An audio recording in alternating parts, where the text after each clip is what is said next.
મારે મૂળભૂત વાત તો તણાવ મુક્ત જીવન ઉપર કરવાની છે, પણ પ્રથમ અગત્યની વાત આ છે અને એના આધારે આપણે થોડીક પેલી વાત સમજવાનો પ્રયત્ન કરીશું. કારણ કે આ એનઈપી અને આઈકેએસ સેન્ટરની ખૂબ જરૂરિયાત છે. આપણને બધાને મનમાં પ્રશ્ન છે અને પ્રશ્નો હોવો જ જોઈએ કે હું જ્યારે પ્રાઇમરી સ્કૂલમાં હતો, હું જ્યારે હાઈસ્કૂલમાં હતો, હું જ્યારે ગ્રેજ્યુએશન કોર્સીસમાં હતો, ત્યારે મને ચંદ્રગુપ્ત મૌર્ય ભણાવવામાં કેમ ન આવ્યા? મને ચાણક્ય ભણાવવામાં કેમ ન આવ્યા? મને સિદ્ધરાજ જયસિંહ ભણાવવામાં કેમ ન આવ્યા? મને દક્ષિણ ભારતની ચોલા ડાયનેસ્ટી એ ભણાવવામાં કેમ ન આવી? Why did I study only the Mughal and the British history? આપણે અત્યારે 6ઠા, 7મા, 8મા, 9મા, 10મા ધોરણમાં જે ઇતિહાસ ભણીએ છીએ એમાં 90% તો બ્રિટિશર્સ અને મોગલ હિસ્ટ્રી જ ભણીએ છીએ, અને એને સરસ બિરુદ આપી દેવામાં આવ્યું છે કે મોડર્ન હિસ્ટ્રી. એટલે દ્વારા એન્શિયન્ટ હિસ્ટ્રીને જુદી પાડી દેવામાં આવી. એ તો અહીંયા આવ્યા અને સમય વિતાવ્યો, એ ભારતનો ઇતિહાસ નથી. ભારતનો ઇતિહાસ તો નાલંદા યુનિવર્સિટી છે, તક્ષશિલા યુનિવર્સિટી છે, અને એસપી યુનિવર્સિટી ભવિષ્યમાં તક્ષશિલાની કક્ષાએ પહોંચે એટલે આઈકેએસ છે. આ ઇન્ડિયન નોલેજ સિસ્ટમ સેન્ટરનું ઉદ્ઘાટન એટલે કરવામાં આવ્યું છે, નિરંજનભાઈ, ભીખુભાઈ, કે એસપી યુનિવર્સિટી અને ચારોતર વિદ્યામંડળ તક્ષશિલા અને નાલંદાની કક્ષામાં ઊભી રહે અને પહોંચે, અને એની તેજ રશ્મિઓ વિશ્વભરમાં પ્રસરે, એની માટેનો આ સમારંભ છે. આજના સમારંભને તમે સામાન્ય ન ગણતા. આજના સમારંભમાં જબરજસ્ત પોટેન્શિયલ છે. આ આઈકેએસ સેન્ટરની શરૂઆત થઈ છે એ અણુ જેટલું સૂક્ષ્મ અત્યારે દેખાય છે, પણ જે અણુમાં એટોમિક એનર્જી હોય ને એટલી એનર્જી આ આઈકેએસમાં અત્યારે રહેલી છે. એ આવતા દશકોમાં અને સદીઓમાં તો ચોક્કસ એની તેજ રશ્મિઓ વિશ્વભરમાં પ્રસરશે. કારણ કે આપણે વસુધૈવ કુટુંબકમમાં માનીએ છીએ, જે G20નું મુખ્ય આપણે સૂત્ર છે કે the hall world is a family. પૂરું વિશ્વ આપણો પરિવાર છે ને આપણે એને સાચી સારી વાત આપવા માંગીએ છીએ. નેશનલ એજ્યુકેશન પોલિસી અંતર્ગત ભાગ્યેશભાઈ શ્રીમદ ભગવદ્ ગીતાની વાત કરી. પોતે તો ખૂબ એમાં ઊંડા ઉતરેલા જ્ઞાની અને નિષ્ણાત છે. ઇન્ડિયન ઇન્સ્ટિટ્યૂટ ઓફ મેનેજમેન્ટ અમદાવાદમાં શ્રીમદ ભગવદ્ ગીતાના કોર્સિસ શરૂ થયા. ગુજરાત સરકારે નિર્ણય લીધો કે આપણે શ્રીમદ ભગવદ્ ગીતા સ્કૂલ્સમાં ભણાવવી. તો એ જેમ વાત કરી ને કે 1:20, એટલે 20 દુશ્મનોએ ભેગા થઈને ગુજરાત હાઈકોર્ટમાં અત્યારે અરજી નાખી છે કે સેક્યુલર કન્ટ્રીમાં શ્રીમદ ભગવદ્ ગીતા ના હોય, કારણ કે એક ધાર્મિક ગ્રંથ છે. આપણે એને ધાર્મિક ગ્રંથ તરીકે ભણાવતા જ નથી, આપણે એને જીવન શૈલી તરીકે ભણાવીએ છીએ. એમાં રાઈટ ભાગ્યેશભાઈ? અને જરૂરી છે ને આવશ્યક છે. ત્યાં 1996ની સાલમાં અમે અમેરિકા પ્રમુખ સ્વામી મહારાજ સાથે ગયા હતા. ત્યાં કેલિફોર્નિયામાં ત્યાં નદીઓના ઘાટના નામ ભૃગુ ઘાટ. એટલે અમે પેલા ગાઈડને પૂછ્યું કે આ ભૃગુ ઘાટ, તો ભૃગુ તો અમારા ઋષિ હતા, એના નામે ઘાટ અહીંયા કેવી રીતે? ત્યારે અમને કહ્યું કે ઇતિહાસ એવું કહે છે કે તે ઋષિ અહીંયા આવેલા. ભૃગુ ઋષિ એ ત્યાં ટ્રાવેલ કરેલું, એટલે ત્યાં ભૃગુ ઘાટ છે. તો એ જે સંસ્કૃતિનો પ્રચાર પ્રસાર હતો, અને એ દ્વારા આવા આદર્શ મૂલ્યો આપણે વિશ્વને આપેલા. પણ વચ્ચે આ કળિયુગની થોડી ખરાબી અને થોડી એન્ટી ઇન્ડિયા કલ્ચર માઇન્ડસેટથી બધી જે ટેક્સ્ટબુક લખાણી છે અને લખાવવામાં આવી છે, એમાં આમૂલ પરિવર્તનની જરૂર છે. અને આ એનઈપી 2020 દ્વારા સારી રીતે થશે. આપણી સંસ્કૃતિ, આપણો ઇતિહાસ, આટલું ભવ્યતા, પશ્ચિમના મહાન ઇતિહાસકારો, પશ્ચિમના મહાન તત્વજ્ઞાનીઓ, પશ્ચિમના મહાન બધા ઇન્ડોલોજીસ્ટ જે ભારત આવ્યા, એ ભારતની આ વાતો ઉપર ફના થઈ ગયા. આર્નોલ્ડ ટોઇનબીએ પુસ્તક લખ્યું છે, થર્ડ વેવ લખ્યું છે, પાવર શિફ્ટ લખ્યું છે. એ પુસ્તકમાં આવા મોટા ઇતિહાસકારે લખ્યું, હું એમને વર્ડ ટુ વર્ડ અને લેટર ટુ લેટર કોટ કરું છું.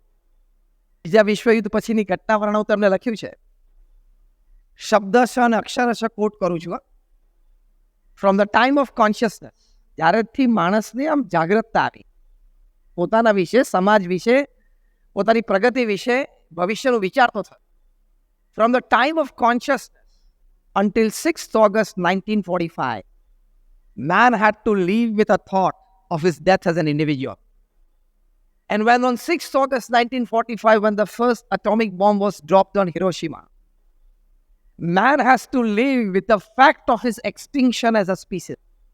6 ઓગસ્ટ 1945 સુધી આપણે વ્યક્તિગત રીતે મરવાનું છે અને વ્યક્તિગત રીતે મૃત્યુ છે એવો એક વિચાર હતો. પણ 6 ઓગસ્ટ 1945 દિવસે હિરોશીમા ઉપર પહેલો બોમ્બ પડ્યો ત્યારથી આપણે એક હકીકત સાથે જીવવાનું રહ્યું કે આપણે કોઈક દિવસ સમગ્ર મનુષ્ય જાતિ તરીકે સાફ થઈ શકીએ. આ વાત લખીને પછી એમણે સુંદર વાત લખી.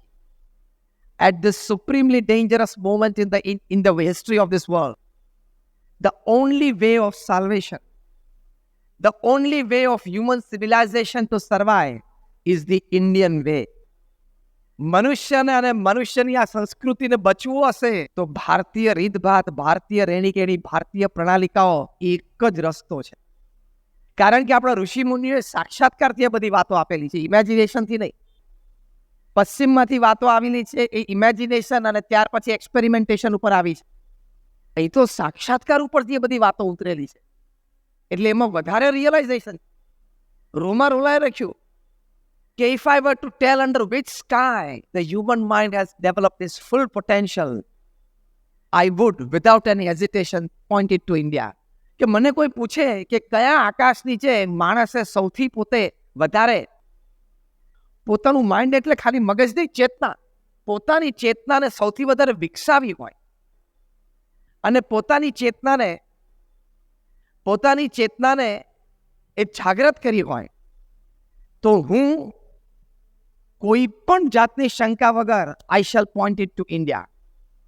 એટલે આવા પશ્ચિમના પણ મહાન લેખકો, વિચારકોએ ભારત તરફ અંગુલી નિર્દેશ કર્યો છે ને. આપણે જાણતા છીએ કે આપણે એ તરફ જઈએ. માર્ક ટ્વેને લખ્યું the east is going west and the west is going east, the twain shall never meet. આપણને અસ્મિતા નથી ને એટલે આપણને એ તરફની દોટ વધારે છે. આપણને ટેકનોલોજી માન્ય છે, રીતભાત અને રહેણીકેણી આપણી છે. પશ્ચિમની ટેકનોલોજી, પશ્ચિમનું R&D આપણને માન્ય છે, સ્વીકાર્ય છે, શ્રેષ્ઠ છે, એ આપણે કબૂલ કરીએ છીએ. પણ રહેણીકેણી, બોલચાલ, ઉઠક બેઠક, ખાધા પીધાની રીત, ઘણી વખત હસતા હસતા કહું છું, કોઈ તમને એમ કે યોગ કરો તો તમે નહીં કરો, પણ યોગ અમેરિકા જશે અને યોગની પાછળ બિગ અમેરિકન ઇન્ફ્લેટેડ એ યોગા લાગશે અને અહીંયા આવશે એટલે સવારે 5 વાગે ચટાઈ પાથરીને લાંબો થશે. સમૃદ્ધતા તમે જુઓ, અંગ્રેજી ભાષામાં આપણાથી નાનો હોય એને યુ કહેવાનો, સરખી ઉંમરનો હોય એને યુ કહેવાનો, મોટો હોય એને યુ કહેવાનો, બીજો શબ્દ જ નથી એની પાસે. અને આપણે તો ગુજરાતી ભાષામાં આપણાથી નાનો હોય એને જરા તું કહીએ, વાલથી મિત્રો એને ખભા ઉપર તાલી મારીને યુ કહીએ. આપણાથી થોડા વડીલ હોય એને આપણે કહીએ તમે, અને વિશેષ વ્યક્તિ હોય તો આપણે કહીએ આપ. તું, તમે ને આપ આપણી પાસે છે. અંગ્રેજી પાસે એક જ યુ જ છે. અંગ્રેજી ન બોલવું ને ન શીખવું એનું ના નથી પાડતો, હું પણ બોલું છું.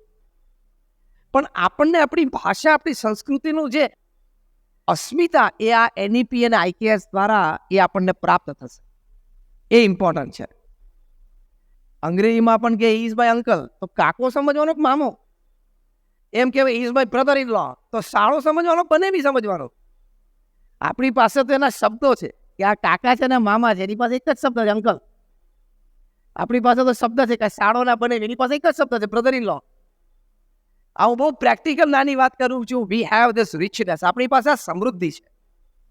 એ આ NEP દ્વારા આપણી સરકાર શ્રી, આપણા માનનીય પ્રધાનમંત્રી શ્રી એ આપણામાં ચેતના જગાવવા માંગે. મોડર્ન એજ્યુકેશન અત્યંત આવશ્યક છે કારણ કે તમારું બ્રેડ એન્ડ બટર છે. પણ રહેણીકેણી, વિચારધારા, પ્રમુખ સ્વામી મહારાજ એક વાત ઘણી વખત કરતા કે અંગ્રેજો ભારતમાં 200 વર્ષ રહ્યા, આપણને પાટલું આપીને ગયા પણ આપણું ધોતિયું લીધું નહીં. એ બહુ દેશી ભાષામાં એક સરસ વાત સમજાવતા. અંગ્રેજો 200 વર્ષ ભારતમાં રહ્યા, આપણને પાટલું આપીને ગયા અને પણ આપણું ધોતિયું લીધું નહીં. એ લોકોને એની સંસ્કૃતિની એટલી અસ્મિતા છે. તમને આશ્ચર્ય થશે, ખબર છે એક વાત, આજે જ્યારે IKSનું ઉદ્ઘાટન છે ત્યારે આ વાત મારે કરવી છે. ઇંગ્લેન્ડની એજ્યુકેશન સિસ્ટમમાં ધોરણ 12 સુધી તમને ફક્ત બ્રિટિશ હિસ્ટ્રી જ ભણાવવામાં આવે. યુરોપિયન હિસ્ટ્રી પણ નહીં, રશિયન હિસ્ટ્રી પણ નહીં, અમેરિકન હિસ્ટ્રી પણ નહીં. પહેલાં તમે દેશની અસ્મિતા જગાડો તમારામાં. અને આપણને થાય કે આઈ એમ મોડર્ન, આઈ એમ સેક્યુલર, ને આઈ એમ ઓપન માઇન્ડેડ, અને આઈ એમ લોજિકલ, ને એમાં અડધો ગાંડો થઈ ગયો. અને પછી કોલેજમાં જાય, BA વિથ હિસ્ટ્રી કોઈ કરતું હોય ઇંગ્લિશમાં, તો પછી એને કોઈ પણ હિસ્ટ્રી ભણવાની છૂટ છે. પણ 12 ધોરણ સુધી તો દેશની અસ્મિતા જાગે એવું જ ભણાવવાનું. એટલે આપણને ચાણક્ય અને ચંદ્રગુપ્ત મૌર્ય અને ચોલા ડાયનેસ્ટી અને સિદ્ધરાજ જયસિંહ ભણાવવામાં ના આવ્યા, કારણ કે મેકકુલે સમજતા હતા. જેણે આપણને આ એજ્યુકેશન સિસ્ટમ ભારતમાં નાખીને એ બહુ વિચારથી નાખી છે. મેકકુલે સ્પષ્ટ બોલ્યા કે ખાલી શરીરથી ભારતીય રહેવો જોઈએ, બાકી એના મનથી, એના વિચારથી, એની રહેણી કહેણીથી, બોલચાલથી, ભાષા વેશભૂષાથી એ બ્રિટિશ બની જવો જોઈએ. એટલે એને આ સિસ્ટમ નાખી છે, એજ્યુકેશન સિસ્ટમ. અને એમને સ્પષ્ટ હતું કે અમે એજ્યુકેશન સિસ્ટમ નાખશું એટલે ભારતની સંસ્કૃતિ મિટાવી દેશું. અને આપણાવાળા તે વખતે વળી આઝાદી પહેલા વખતે, આઝાદી દરમિયાન, આઝાદી પછી 5-10 વર્ષમાં જેને રાજ કર્યું, બધા ત્યાં ભણીને આવ્યા હતા, ત્યાંથી બધા ઇમ્પ્રેસ થઈ ગયા હતા, અને પછી એ સિસ્ટમ એમણે ચલાવી. વી આર રીરાઇટિંગ આવર બુક્સ, અને જરૂરી છે. જે દિવસે અમેરિકાને બ્રિટિશર્સમાંથી આઝાદી મળીને, વિધિન મંથ્સ અમેરિકામાં બધા જ બ્રિટિશ નામ બદલી નાખ્યા એ લોકોએ.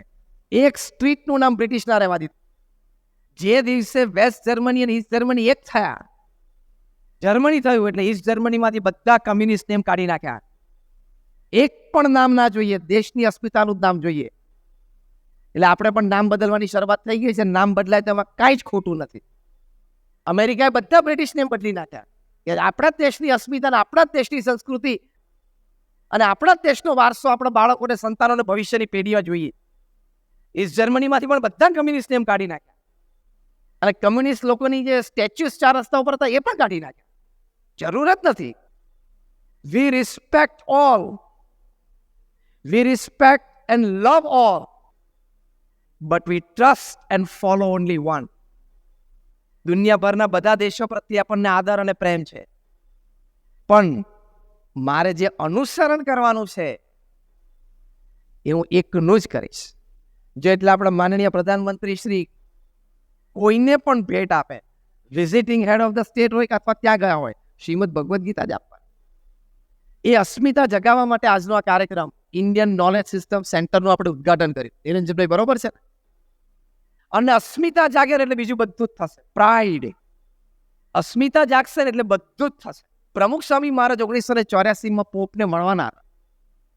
આગલે દિવસે સાંજે રૂચર્સ એમને પ્રશ્ન પૂછ્યો, are you going to meet the pop in this dress? અત્યારે અમે જે સંતોએ આ ધોતીઓને ઉપવસ્ત્ર પહેર્યું છે ને બહુ, એ પ્રમુખ સ્વામી મહારાજે સ્વામિનારાયણ પ્રણાલિકા પ્રમાણે પહેરેલું. એટલે પત્રકારો પ્રશ્ન પૂછ્યો, કાલ સવારે તમે પોપ જ્હોન પોલને મળવાના છો, 1984ની આ વાત, મેં આ ડ્રેસમાં મળશો? પ્રમુખ સ્વામી અતિ સાહજિકતાથી કહ્યું, આ મારો કુદરતી ડ્રેસ છે, આ જ મારો ડ્રેસ છે, અમે આમ જ મળશું. એમાં કોઈ ઓફેન્ડિંગ વાત નહોતી, કોઈના પ્રત્યે કોઈ ઓફેન્સ નહોતો, પણ આ આપણી સંસ્કૃતિ છે, આપણો ભાવ છે. કેટલું વૈવિધ્ય, કેટલું ઊંડાણ. એક IAS ઓફિસર ભાગ્યેશ અહીંયા બેઠા છે, એટલે એક વાત એ સંબંધી મને કરવાની આ IKS સેન્ટર બાબતે જ્યારે ઉદઘાટન છે ત્યારે કહેવાનું કે દુનિયાભરમાં ભારતના ઓફિસર એક જ એવો વ્યક્તિ, અગેન આઈ રિપીટ, દુનિયાભરના ગવર્મેન્ટ ઓફિસર્સ કોઈ પણ દેશના તમે લો, એમાં ભારતના ગવર્મેન્ટ ઓફિસર એક જ એવો વ્યક્તિ છે કે જ્યારે IAS ને IPS ક્લિયર કરે અને પછી એને કેડર મળે ત્યારે 25 વર્ષે, 26 વર્ષે, 27 વર્ષે એક નવી ભાષા એ શીખે. એમ આઈ રાઈટ ભાગ્યેશભાઈ? કેટલું વૈવિધ્ય છે, કેટલી અસ્મિતા છે. અમારે યશવંત જેઠવા IPS થયા, પછી એને ઓરિસ્સા કેડર મળી. 2 વર્ષ ટ્રેનિંગમાં એ ઉડિયા શીખ્યા. આજે ઉડિયા બોલે, ચાલે, લખે.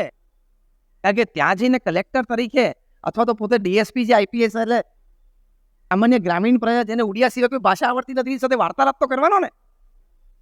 તો આ બધી અસ્મિતા જગાડવા માટે ડાન્સીસમાં તમે જો મિનિંગફુલ ડાન્સીસ, કથકની વાત કરી, આ તો ડ્રમ ઉપર પછાડા કરીને લાઈટો જગમગાટ કરી ડાન્સીસ કરે, એ રિધમેટિક હોય પણ મિનિંગફુલ ના હોય. અહીંયા કથકમાં તો એક આંગળીની મુવમેન્ટ છે ને, ઇટ કન્વેઝ અ મેસેજ. એટલે પ્રમુખ સ્વામી મહારાજે 1991ની સાલમાં ભારતીય સાંસ્કૃતિક મહોત્સવ અમેરિકામાં ઉજવ્યો. એમાં ભારતથી અમે આર્ટ, ક્રાફ્ટ, ડિઝાઇન, કલ્ચર, ભાષા એ બધું જ લઈ ગયા ત્યાં. અને ત્યાં ન્યૂજર્સી મેડિસન મિડલસેક્સ કાઉન્ટી કોલેજના ગ્રાઉન્ડમાં આખો સાંસ્કૃતિક મહોત્સવ ઊભો કર્યો. અને ત્યાં આ વસુદૈવ કુટુંબકમની ભાવનાથી બ્યુટીફુલ બોર્ડરલેસ વર્લ્ડ, સીમા રહિત વિશ્વનું આખું પ્રદર્શન ઊભું કરે. 1.1 મિલિયન 11 લાખ વ્હાઇટ અમેરિકન્સ 34 દિવસમાં ઉત્સવ જોવા માટે આવેલા અને અભિભૂત થઈ ગયા. એ લોકોએ ઓરિસ્સાનો કુચીપુડી નૃત્ય જોયું, એ લોકોએ રાજસ્થાનનો તેરાતાલી નૃત્ય જોયું, ગુજરાતના આપણા ગરબા જોયા, પંજાબના ભાંગડા જોયા. તો એ વ્હાઇટ અમેરિકન્સ એમ થયું આમાં કેટલું વૈવિધ્ય અને કલરફુલ છે.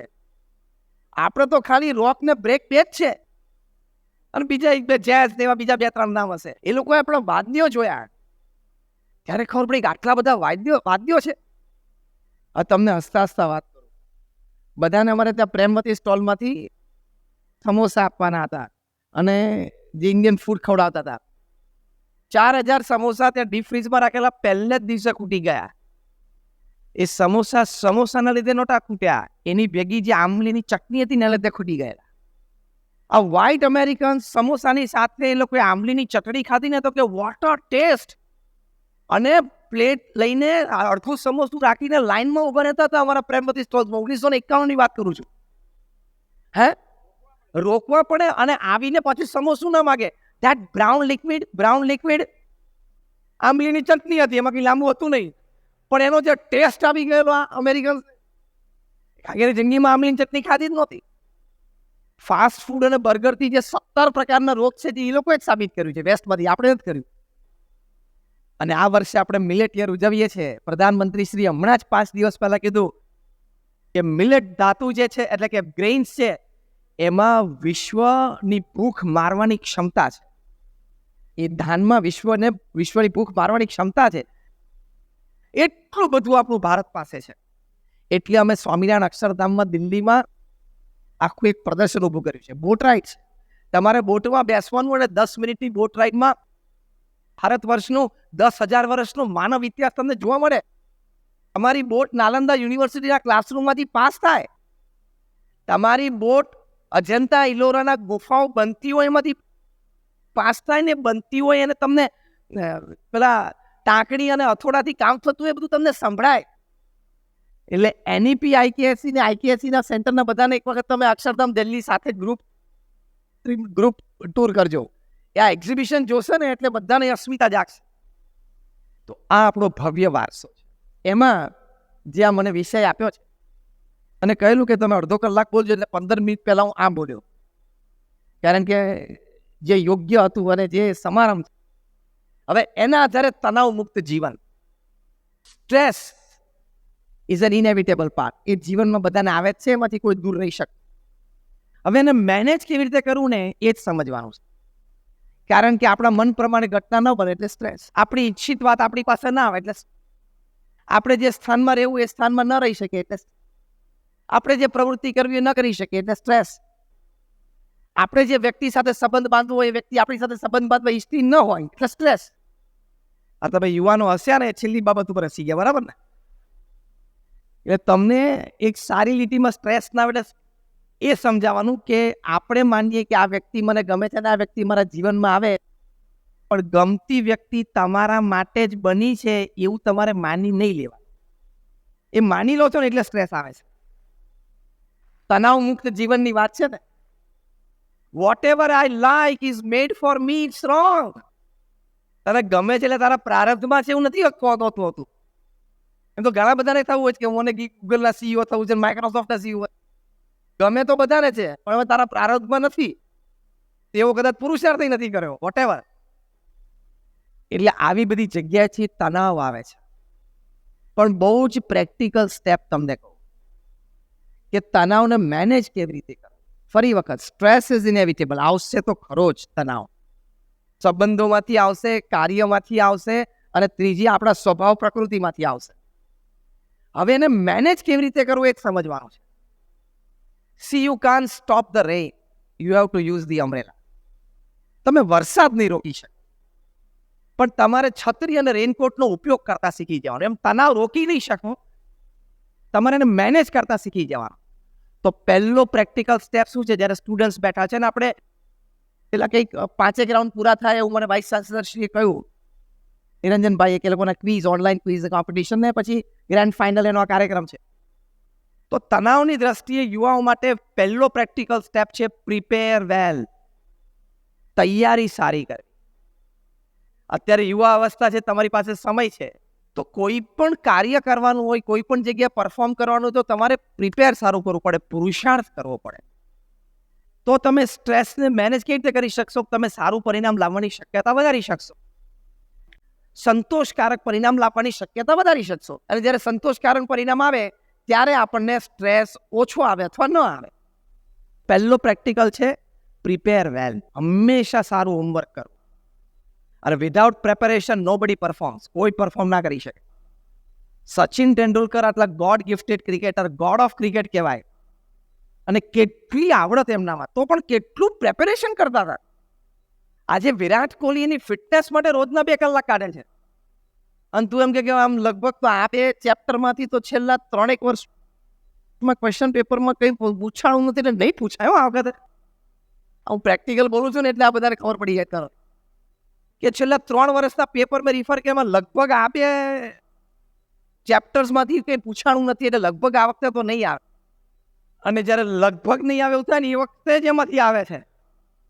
એમ આઈ રાઈટ ઓર રોંગ? અને પછી પ્રશ્ન શરૂ થાય. એટલે પ્રિપેર વેલ. સચિન તેંડુલકર આટલા ગોડ ગિફ્ટેડ ક્રિકેટર, એ રિટાયર થયા ત્યારે એમની માટે તમે અભિપ્રાયો સાંભળો. એડમ ગિલક્રિસ્ટે કીધું કે I have seen God, he bats at number 4 in India. મેં ભગવાનને જોયા છે, 4થા નંબર ઉપર બેટ કરે છે ઇન્ડિયા. પાકિસ્તાનના આટલા મોટા પેસ બોલર વકાર યુનુસ, એને પૂછ્યું કે ડિસ્ક્રાઇબ સચિન ઇન 1 લાઇન. સચિનનું 1 વાક્યમાં વર્ણન કરો. એને 1 વાક્યમાં જે વર્ણન કર્યું છે એ કે Sachin can play a glance to a pace bowler with a walking stick. સચિનના હાથમાં બેટ નહીં આપવાનું, પેલો ગરડો માણસ લાકડી લઈને ચાલે, લાકડી આપવાની. અને મારા જેવો પેસ બોલર સ્વિંગિંગ ડિલિવરીઝ નાખે ને 140 કિલોમીટરે, લેગ ગ્લાન્સ એ લાકડીથી મારી શકે. એટલું એનું જજમેન્ટ અને પરફેક્શન. એ સચિન તેંડુલકરને પૂછ્યું કે 20 વર્ષથી તમારી આંતરરાષ્ટ્રીય કારકિર્દી પછી તમે તમારી સફળતાનું રહસ્ય બતાવો. Times of India special copy તૈયાર કરી પૂરતી. સચિન બોલ્યા, રહસ્ય એટલું જ, રોજ સવારે 6 વાગે નેટ ઉપર જઈને 500 ડિલિવરી ફેસ કરવાની. પત્રકાર હોશિયાર હતા, તરત પ્રશ્ન પૂછ્યો કે તમે સારા ફોર્મમાં હોય ને આગલા દિવસે સેન્ચુરી કરી હોય તો? સચિન બોલ્યા, તો પણ સવારે 6 વાગે ઉઠીને 500 ડિલિવરી ફેસ કરવાની. પત્રકાર હોશિયાર હતા, આમાંથી ત્રીજો પ્રશ્ન પૂછ્યો, પણ તમે આગલા દિવસે નોટ આઉટ હો, પાછું 9 વાગે રમવા જવાનું હોય તો? સચિને ત્રીજી વખત પણ એ જવાબ આપ્યો, તો પણ સવારે 6 વાગે ઉઠીને 500 બોલ ફેસ કરવાના. ચોથો પ્રશ્ન પૂછ્યો કે તમે સેન્ચુરી કરી હોય આગલા દિવસે, અને તમે બધા ન્યૂઝપેપરમાં તમારું નામ, ફોટોગ્રાફ આવ્યા હોય, તમને ખબર હોય આવવાના જ હોય, તો તમારું મન લલચાઈ ના જાય કે કયા ન્યૂઝપેપરમાં કયો ફોટોગ્રાફ છપાણો છે અને કઈ ફોટો લાઈન લખી છે? સચિન બોલ્યા, એ પણ 500 ડિલિવરી ફેસ કર્યા વગર પછી જ જોવાનું. પ્રિપેર વેલ. તમે સારું પ્રિપેર કરો તો સ્ટ્રેસને ઘણો બચાવી શકો છો. તમે સચિન જેવી વ્યક્તિ આટલી પ્રિપેર કરતી હોય તો તમે લોકો કેમ મહેનત ના કરી શકો? તમે લોકો કેમ ટેકન ફોર ગ્રાન્ટેડ કે આ ન થાય? Prepare, then you can perform well. તો પ્રિપેર વેલ અને પરફોર્મ વેલ હશે તો તમે થોડુંક પણ સંતોષકારક પરિણામ લાવશો ને, તો સ્ટ્રેસને ઓછો લાવી શકશો જીવનમાં, ને આવશે તો થોડું મેનેજ કરી શકશો. એટલે પ્રિપેર વેલ એન્ડ પરફોર્મ વેલ. બીજું બહુ જ સરસ વાત ભાગ્યેશભાઈએ કરી, જે મને પણ એ વિષય અથવા તો એ પેટા વિષય અત્યંત પ્રિય. કર્મણ્યવાધિકારસ્તે મા ફલેષુ કદાચ. પ્રમુખ સ્વામી મહારાજના જીવનમાં મેં આ સિદ્ધાંત સિદ્ધ જોયો છે ને, એટલે આટલી મોટી સંસ્થા ચલાવવા પછી પણ એમના જીવનમાં તણાવ નહોતો. પ્રમુખ સ્વામી મહારાજે જે આ BAPS સંસ્થા વિશ્વવ્યાપી બનાવી, આજે આપણે એક સેન્ટરનું ઉદ્ઘાટન કર્યું. પ્રમુખ સ્વામી મહારાજે એમના જીવનકાળ દરમિયાન 45 વર્ષમાં 1300 સંસ્થાઓ ઊભી કરી. 1300. તમે કોઈક વિદ્યાનગર કે આણંદના કે અહીંયા ચરોતરના મોટા બિલ્ડર હોય એને પ્રશ્ન તો પૂછજો, કોઈ મોટો બિલ્ડર મળે તો, કે તે 1300 જમીન ઉપર આમ પગ મૂક્યો છે? પગ. પ્રમુખ સ્વામી મહારાજે 1300 જમીન ઉપર 1300 પ્રોજેક્ટ કર્યા, અને એ પાછા નોન રેસિડેન્શિયલ, નોન કમર્શિયલ, બાંધીને વેચવાના નહોતા. અને એ પ્રોજેક્ટ પણ hospital, hostel, school, college, community centre, સંસ્કાર કેન્દ્ર, મંદિર, હરિમંદિર, અક્ષરધામ, એટલે કે સમાજ સેવા સંસ્થા ઊભી કરી. 1300 એકમો સમાજ સેવા સંસ્થાના ઊભા કરવા એ અત્યારે 750 કરોડની વસ્તીમાં તો પૃથ્વી ઉપર કોઈ નથી, અને ભવિષ્યમાં કોઈક થશે કે કેમ એ પ્રશ્ન છે. આ બધું એમને થયું હશે? પ્રમુખ સ્વામીને પ્રશ્નો નહીં આવ્યા હોય? લીગલી પ્રશ્નો પ્રમુખ સ્વામીએ ફેસ કરેલા છે. જ્યાં પ્રોજેક્ટ કરવાનો ત્યાં આસપાસના લોકો તરફથી કોઈ અણસમજણના લીધે વિરોધ પણ પ્રમુખ સ્વામીએ ફેસ કરેલો છે. આ બધા જ પ્રશ્નો એમને ફેસ કરેલા છે. પણ એમને એક વાત સિદ્ધ હતી. અહીંયા વલ્લભ વિદ્યાનગરમાં એલિકોન એન્જિનિયરિંગ કંપની છે. એના જનરલ મેનેજર હતા નટુભાઈ પટેલ, એ જે કાયમ પ્રમુખ સ્વામી મહારાજ પાસે દર્શને આવતા. નટુભાઈ પટેલે આવીને પ્રમુખ સ્વામી મહારાજને બહુ સરસ પ્રશ્ન પૂછ્યો. આ તણાવ મુક્ત જીવનની આપણે વાત કરીએ કે આ સમજણ જે શ્રીમદ ભગવદ્ ગીતાની ભાગેશભાઈ વાત કરીને કેટલી અદ્ભુત અને દિવ્ય છે. આ પ્રમુખ સ્વામી મહારાજને નટુભાઈ પટેલે પૂછ્યું, સ્વામી, હું એલિકોન એન્જિનિયરિંગ કંપનીનો જનરલ મેનેજર છું, માલિક તો છું નહીં, એક કર્મચારી છું. આખા દિવસના કામ દરમિયાન ઘણા બધા તણાવ આવે છે. ભાગેશભાઈ વાત કરીને ઘણા સ્ટ્રેસ આવી જાય, અને તમે બોલ્યા ને કે બ્લડ પ્રેશર વધી ઘણા શરીરમાં ફીલ થવા માંડે થાય, એટલે કે એટલો બધો તણાવ આવે છે. સાંજે 6 વાગે એકવાર ઓફિસ છોડું, એટલે હું તો કર્મચારી છું, એટલું ટેન્શન લઈને મારે ઘરે જવાનું હોય નહીં, તો પણ રાત્રે ઊંઘ નથી આવતી ઘણી વાર. આ બહુ એમને ખુલ્લા દિલથી એક વાર્તાલાપ કર્યો પ્રમુખ સ્વામી મહારાજ સાથે, મન મૂકીને એક વાર્તાલાપ કર્યો. પછી એમણે પ્રમુખ સ્વામી મહારાજને પૂછ્યું કે મેં તમને તમામ દિનચર્યામાં જોયા છે. સવારે મેં તમને પ્રાતઃ પૂજા કરતા જોયા છે, મેં તમને પ્રાતઃ ભ્રમણમાં જોયા છે, તમે વહીવટી મિટિંગમાં બેઠા હો, મોટો નકશો પાથરીને બેઠા હો, ચર્ચા કરતા હો, એ રીતે પણ મેં તમારો ચહેરો જોયો છે. ટેલિફોન ઉપર કોઈની સાથે વાર્તાલાપ કરતા પણ જોયા છે, કોઈના પ્રશ્નનું સમાધાન કરતા પણ મેં તમને જોયા છે, કોઈને વ્યસનમુક્ત કરતા પણ મેં તમને જોયા છે. મેં તમને કોઈ પણ મનુષ્યના જીવનમાં જે દિનચર્યા દરમિયાન જે પ્રવૃત્તિઓ હોય, એ તમામ પ્રવૃત્તિઓમાં મેં તમને જોયા છે. આટલું કહીને નટુભાઈએ પ્રમુખ સ્વામી મહારાજને પ્રશ્ન પૂછ્યો, પણ ક્યારેય મેં તમારા ચહેરા ઉપર તણાવ નથી જોયો, થાક નથી જોયો, કંટાળો નથી જોયો, દુઃખ નથી જોયું. એનું કારણ શું? એ હું તમારી પાસે આજે શીખવાને સમજવા આવે. ત્યારે પ્રમુખ સ્વામી મહારાજે આ વાત કરી કે શ્રીમદ ભગવદ્ ગીતામાં ભગવાન કૃષ્ણએ વાત કરી છે કે કર્મણ્યવાધિકાર હસ્તે મા ફલેષુ કદાચન, એટલે કર્મ કરવો આપણો અધિકાર છે. અધિકાર એટલે બહુ સરસ વાત કરી, રાઈટ નહીં, પ્રિવિલેજ. અત્યારે આપણે રાઇટ્સ તરફ વધારે જઈએ છીએ, આપણને પ્રિવિલેજ શબ્દનો અર્થ જ ખબર નથી. આપણે આપણું કાર્ય કરવું એ આપણો અધિકાર છે, અને સારામાં સારા રિસોર્સિસ લગાડીને આપણે આપણું કાર્ય કરવું. જે કંઈ ભગવાન આપણે બુદ્ધિ શક્તિ, આવડત, હોશિયારી, પ્લેટફોર્મ, બેકગ્રાઉન્ડ જે આપ્યું છે લગાડી આપણે આપણું કામ કરવું, પણ ફળ ભગવાનની ઈચ્છા ઉપર છોડી દે. એમ કહીને પ્રમુખ સ્વામી મહારાજ પોતે બોલ્યા કે અમે રોજ સવારે ઉઠીએ, આ પ્રમુખ સ્વામી મહારાજનો શબ્દ સકોટ કરું, સવારે અમે ઉઠીએ એટલે અમારા ઈષ્ટદેવ ભગવાન સ્વામિનારાયણ, અમારા ગુરુ યોગીજી મહારાજને પ્રાર્થના કરીએ કે આજે મારે શું કામ કરવાનું છે. પછી આખો દિવસ એ કામ ભગવાને અમને જે બુદ્ધિ શક્તિ આપી છે એ દ્વારા અમે કરવાનો પ્રયત્ન કરીએ, અને સાંજે અમારા ગુરુહરિ અને અમારા ઈષ્ટદેવના ચરણે અમે આપી દઈએ કે તમે મને જેટલી પ્રેરણા કરી એ પ્રમાણે મેં કામ કરવાનો પ્રયત્ન કર્યો છે, હવે તમારે જે ફળ નક્કી કરવું હોય એ કરજો, મને માન્ય છે. ભાગેશભાઈ કહ્યું કે સાંજ પડે પછી આપી દેવા. એ તણાવ મુક્ત રહેવાની એક બહુ જ મોટી કળા છે. એટલે પ્રમુખ સ્વામીના ચહેરા ઉપર થાક નહીં. તમે જો, જ્યારે 1992માં ગાંધીનગરમાં અક્ષરધામ બંધાતું, એ વખતે મલ્ટીમીડિયા શો, પહેલી વખત ભારતમાં મલ્ટીમીડિયા શો 14 સ્ક્રીન ઉપર એક સાથે પ્રેઝન્ટેશન ચાલતું હોય.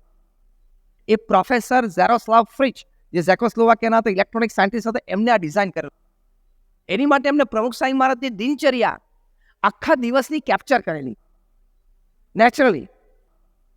પછી ઝેકોસ્લોવાકિયા ગયા, લગભગ 1400 થી પણ વધારે સ્લાઇડ્સ એમણે બનાવેલી, કારણ કે પ્રમુખ સ્વામી મહારાજની આખી દિનચર્યા મૂકવાની હતી. ત્યાં જઈને પછી તો એમને તો 40 થી 50 જ સ્લાઇડ જોતી હતી. એટલે એ એમના લેબોરેટરીમાં ઘરે બેઠા, લેબોરેટરી એમને ઘરમાં તૈયાર કરી, વેરી કેન વર્ક. અને આમ સ્લાઇડ જોવે જેમની ક્રિયા પ્રમાણે, અને જેમ લાગે કે આમાં સહેજ તણાવ, સ્ટ્રેસ, સહેજ આમ થાક, સહેજ આમ wrinkle, સહેજ આમ અણગમો, સહેજ આમ દુઃખ ચહેરા ઉપર, આંખમાં ક્યાંક દેખાય છે, એટલે સ્લાઇડ સીધી ગાર્બેજ પર નાખી દેવાય, સીધી જ ગાર્બેજમાં નાખી દેવાય. એમની પ્રક્રિયા હતી. 1414 સ્લાઇડ જે નેચરલ ફોટોગ્રાફ્સ પ્રમુખ સાંઈ મહારાજના હતા, હરતા મળતા, ભગવાનના દર્શન કરતા, જમતા, વાતો કરતા ફોન ઉપર, 1400 સ્લાઇડમાંથી પ્રોફેસર ફ્રીજ એક પણ સ્લાઇડ ડસ્ટબિનમાં નાખી ના શક્યા. એક પણ ચહેરા ઉપર તણાવ નહીં. પછી એમણે વાત કરી કે ઈરાનના શાહ માટે, શાહ ઓફ ઈરાન માટે મેં આ શો બનાવ્યો, મારે રીશૂટ કરવું પડ્યું. ભાઈ તમારી 1000 સ્લાઇડમાં બધી જગ્યાએ તણાવ દેખાય. એમને અમેરિકાના એક બહુ જ મોટા પ્રેસિડન્ટ છે, હયાત છે, એટલે હું નામ નથી આપતો, એમની માટે પણ એમણે આખો સ્લાઇડ શો તૈયાર કરેલો, એમાં પણ રીશૂટ કરવું પડ્યું. અને અહીંયા આવીને એને મૂંઝવણ કરી કે હવે 1400માંથી કઈ લેવું, એટલે રેન્ડમલી અમને 40-50 પકડીને આ ગાંધીનગરમાં અક્ષરધામમાં મલ્ટીમીડિયા શો બનાવેલો.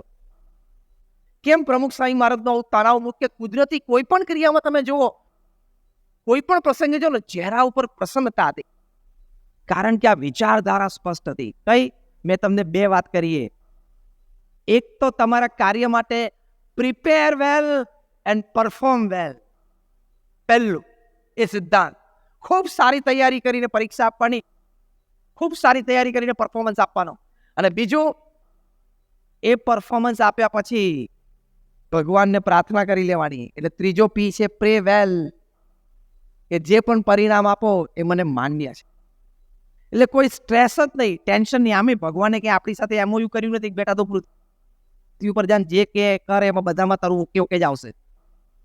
ભગવાને એવું એમઓયુ કર્યું છે આપણી સાથે, મેમોરેન્ડમ ઓફ અન્ડરસ્ટેન્ડિંગ છે. એક છેલ્લી વાત કહીને પૂરું કરું. ત્યાં 1996માં એક ત્યાં અમેરિકામાં તે વખતે તો મોબાઈલ ફોન ભાગ્યે જ હતા. અમે લોકો ફેમિલી શિબિર્સ માટે પ્રમુખ સાંઈ મહારાજ સાથે ગયેલા.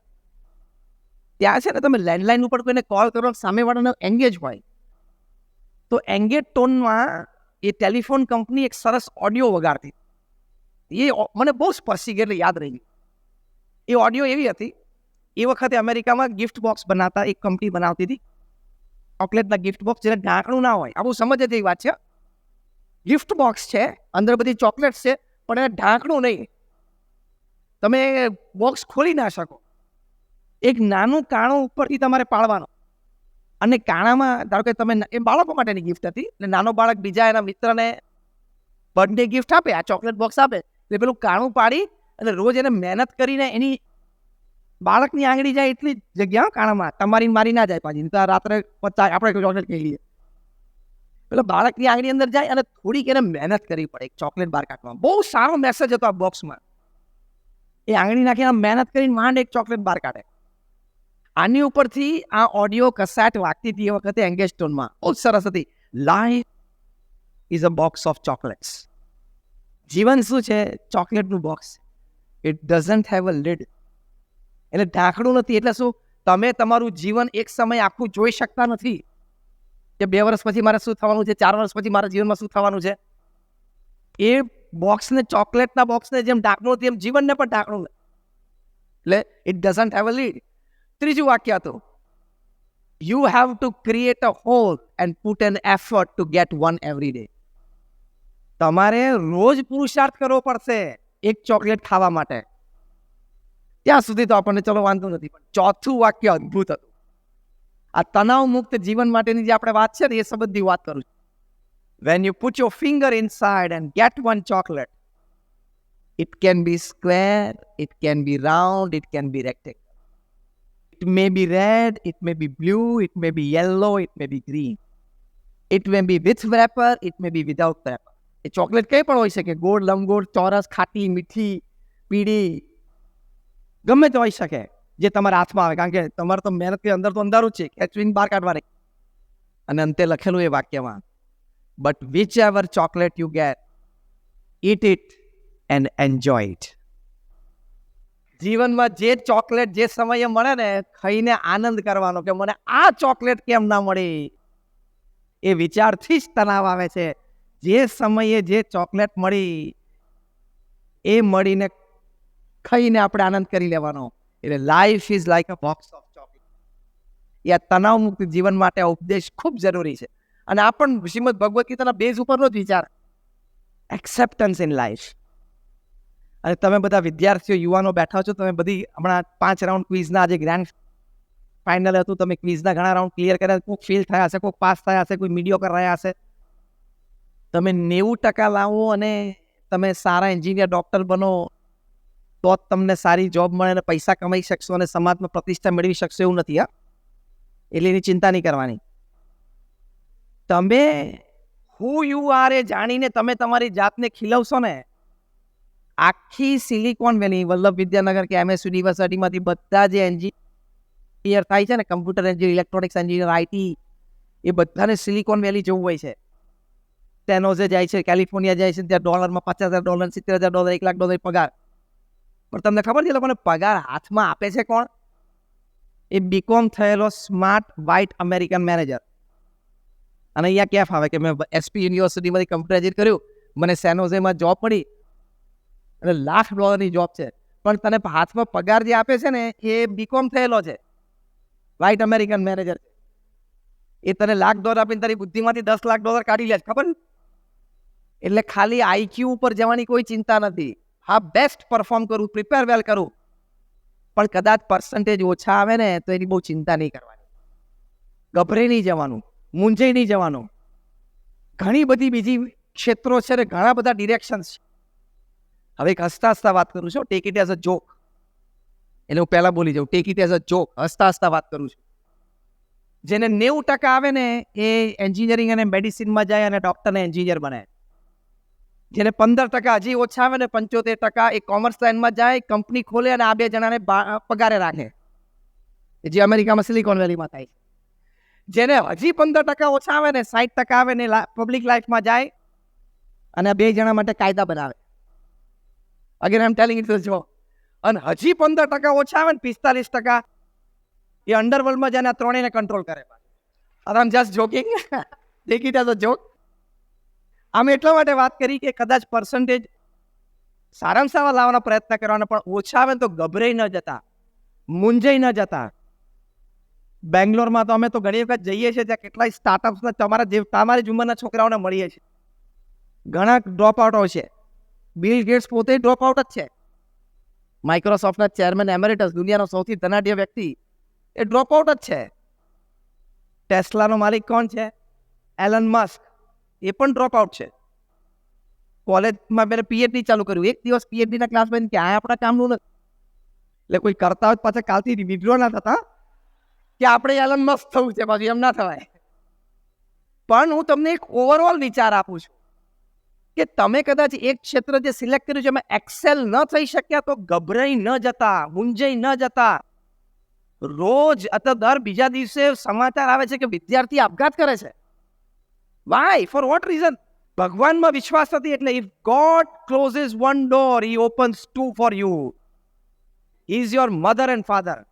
ભગવાન આપણા માતા પિતા છે. કદાચ એક દરવાજો બંધ કર્યો અને એ પણ એમને હાથે કરીને કર્યો છે, એ દરવાજાની બહાર તારો દુશ્મન 20 અંદર ને પાછું 21 બહાર ઉભો હોય, કાંઈ નક્કી નહીં. એ ઊભો છે એટલે તારી માટે દરવાજો બંધ કર્યો, બીજી 2 જગ્યા. જે ભગવાને આખી દુનિયામાં, તમે ખૂણામાં જાઓ, બેઝમેન્ટમાં જાઓ, ત્યાં પણ તમારી માટે ઓક્સિજન જીવવા માટે મૂક્યો છે. એ તમને ગુંગળાવીને થોડે મારી નાખશે. ઓક્સિજનનું ડિસ્ટ્રીબ્યુશન પૃથ્વી ઉપર વિજ્ઞાન નથી કરતું, એ ખબર છે ને? નાસા, ISRO અને PRL અમદાવાદનું નથી કરતું, એ ખબર છે ને? અને SP યુનિવર્સિટીનું ડિપાર્ટમેન્ટ ઓફ સાયન્સ નથી કરતું, એ તો ખબર જ. ઓક્સિજનનું ડિસ્ટ્રીબ્યુશન 750 કરોડ માટે પૃથ્વી ઉપર વિજ્ઞાન નથી કરતું, એ ભગવાને સિસ્ટમ ગોઠવી છે. તોય કોઈની ફરિયાદ નથી કે ન્યુઝીલેન્ડમાં ઓકલેન્ડથી 100 કિલોમીટર પેલી બાજુ જાઓ ત્યાં ઓક્સિજન થોડો ઓછો છે, અને આ બાજુ લેટિન અમેરિકામાં એમેઝોન નદીના કિનારે ગયો તો ત્યાં ઓક્સિજન વધારે છે. જેને 750 કરોડ રાત્રે આપણે સુઈ જઈએ, આપણને ભાન નથી હોતું, તોય ઓક્સિજનનો પ્રવાહ ચાલુ રાખે. એને તારા કારકિર્દીની ચિંતા નથી છે, પણ તું એને શરણે નથી ગયો. એટલે શ્રીમદ ભગવદ્ ગીતામાં ભગવાન કૃષ્ણએ કહ્યું, મન મના ભવા. બરાબર છે ને રાજેશભાઈ? તું મન મારામાં રાખ તો તારે કોઈ સ્ટ્રેસ જ નથી. મન મના ભવતું, મારામાં મન રાખ. તરતી શોકમ આત્મવેદ લખ્યું છે. શોક એટલે આ જ સ્ટ્રેસ. એ આત્મવિદ જે માને કે હું આત્મા છું, આ બોડી નથી, તેને સ્ટ્રેસ જ નથી. આટલી રિચનેસ શ્રીમદ ભગવદ્ ગીતામાં આપણે દરેક ગ્રંથમાં છે. શોફેનોવર આવા મોટા જર્મન ઇન્ડોલોજીસ્ટ ઉપનિષદનો અભ્યાસ કર્યો ને ગાંડા થઈ ગયા. ઉપનિષદ માથા ઉપર મૂકીને નાચવા માંડ્યા અને લખ્યું કે Upanishad has been the solace of my life and will remain the solace of my death. અહીંથી મને બધું મળી ગયું. એ આ એનઈપીમાં છે, એ આ ઇન્ડિયન નોલેજ સિસ્ટમ સેન્ટરમાં છે. જીવનના મૂલ્યનિષ્ઠ જીવન બનાવવા માટે, જ્ઞાનમય જીવન બનાવવા માટે, ભક્તિમય જીવન બનાવવા માટે, ધર્મમય જીવન બનાવવા માટે આ IKS એટલે ઇન્ડિયન નોલેજ સિસ્ટમ આજના સેન્ટરનું ઉદ્ઘાટન છે. Modern education is bread and butter, પણ તમે એકલી બ્રેડ એન્ડ બટર ના કહી શકો. જોડે એને ધક્કો મારવા માટે એક પીણું જોઈએ, એ તો ગળામાં ડૂચાન જેમ ભરાઈ જાય. એ IKS છે, અંદર પહોંચાડશે અને પચાવશે સારી રીતે. એટલે તણાવ મુક્ત રહેવા માટે prepare well, perform well and pray well, આ પહેલો સિદ્ધાંત. અને બીજો સિદ્ધાંત, આપણે આપણું કર્મ બેસ્ટ નોલેજ પ્રમાણે કરવું, પછી ભગવાનની ઈચ્છા ઉપર છોડી દેવું. તો પ્રમુખ સ્વામી મહારાજે આટલી મોટી સંસ્થા ચલાવી. આજે મહાન સ્વામી મહારાજ 90 વર્ષની ઉંમરે આ BAPS સંસ્થાનું વહન કરે છે. વહીવટી પ્રમુખ પણ છે અને આધ્યાત્મિક ગુરુ છે.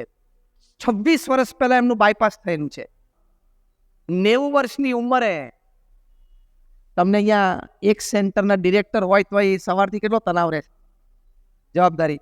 1300 સેન્ટરના પ્રમુખ છે અત્યારે મહાન સ્વામી મહારાજ. 90 વર્ષની ઉંમરે રોજ 3.5 થી 4 કલાક વહીવટી મીટિંગ, કાં તો પ્રત્યક્ષ કાં તો વિડીયો કોન્ફરન્સિંગ, રોજના 35 થી 50 ઇનકમિંગ આઉટગોઈંગ ફોન કોલ, રોજના 70 થી 80 પત્રો, 90-100 પત્રોનો જવાબ અને રિસ્પોન્સિબલ આન્સરિંગ. અને છતાં તમે BAPS.org ઉપર, અમારી વેબસાઇટ ઉપર મહાન સ્વામી મહારાજનો ડેઇલી અપડેટ તમે જોજો. ચહેરા ઉપર જે સ્ફૂર્તિ, જે આનંદ, જે તેજસ્વીતા, તો એમને જોઈને આપણું મૂડ સ્વિંગ થવા માંડે.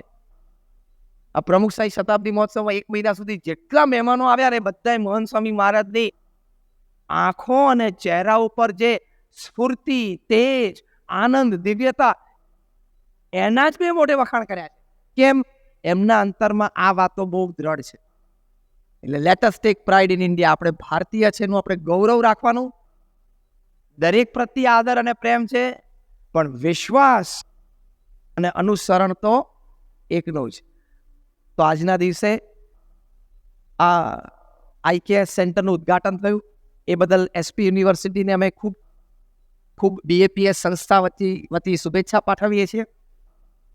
સાથે સાથે આ સેન્ટરમાં સારું એનરોલમેન્ટ તમને મળે એની માટે પણ અમે પ્રાર્થના કરીએ છીએ. અને જે એનરોલ થાય એ વિદ્યાર્થીઓને પણ આ અસ્મિતા જાગે, પ્રાઇડ, કારણ કે પ્રાઇડમાંથી પછી બધું જ જાગશે, એ અસ્મિતા જાગે એવી પણ અમે શુભેચ્છા પાઠવીએ છીએ.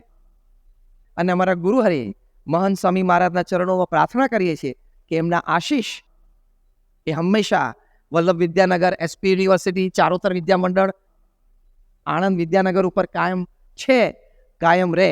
આપ સૌનો આભાર.